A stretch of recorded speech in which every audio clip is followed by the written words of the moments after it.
Europe.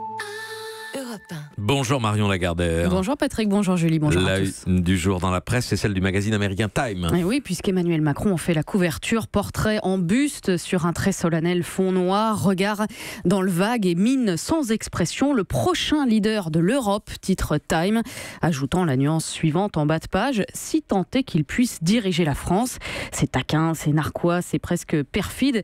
L'Élysée a donc accordé aux Américains le Graal ultime après lequel courent toutes les rédactions françaises, une interview fleuve. Vu l'insistance avec laquelle les proches du chef de l'État répètent dans vos journaux ces derniers jours qu'il veut soigner sa stature internationale, il fallait s'y attendre. On peut donc trouver sur le site de Time quelques extraits et en bonus une version vidéo.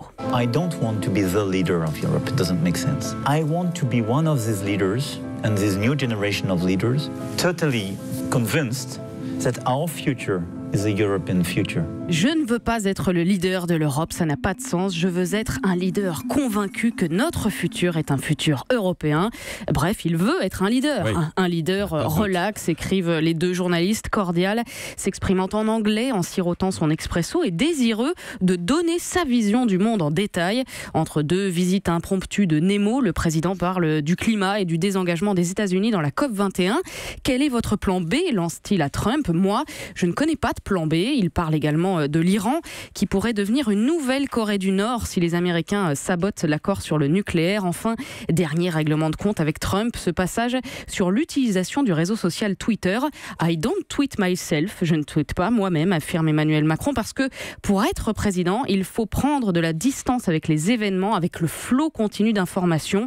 Lorsqu'on est en responsabilité, on ne peut pas passer son temps à réagir sur ce type de support. La qualité plutôt que la quantité, donc un message que martèle l'Élysée et que l'on retrouve aussi dans la presse française. Oui, comme dans Le Monde qui retranscrit fidèlement le récit présidentiel. Le mot d'ordre, c'est pas de bavardage, explique le porte-parole Bruno Roger-Petit.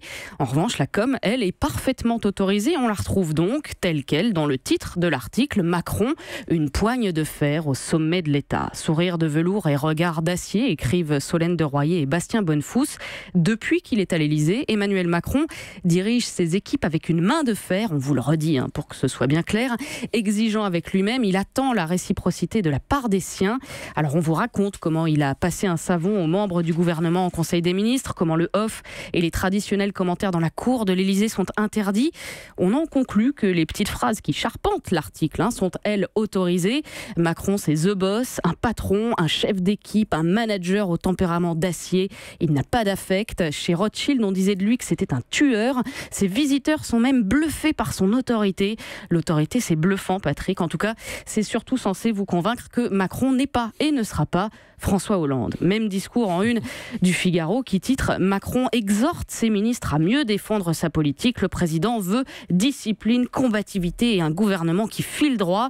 Avec tout ça, en lisant le Parisien Week-end, on se dit que Stéphane Bern va probablement passer un bien sale quart d'heure. « J'aurais aimé qu'on taxe davantage les yachts et les voitures de luxe, pas les châteaux », lance le chargé de mission patrimoine du président. Vous n'êtes pas d'accord avec la politique fiscale d'Emmanuel Macron, insiste Félonne, la journaliste Lorraine Champal. Non, répond Bern. J'ai le droit d'avoir mes idées. Soumettre à l'ISF des monuments historiques est une bêtise. Une poigne de fer pour des bêtises. Vu comme ça, effectivement, c'est beaucoup moins vendeur.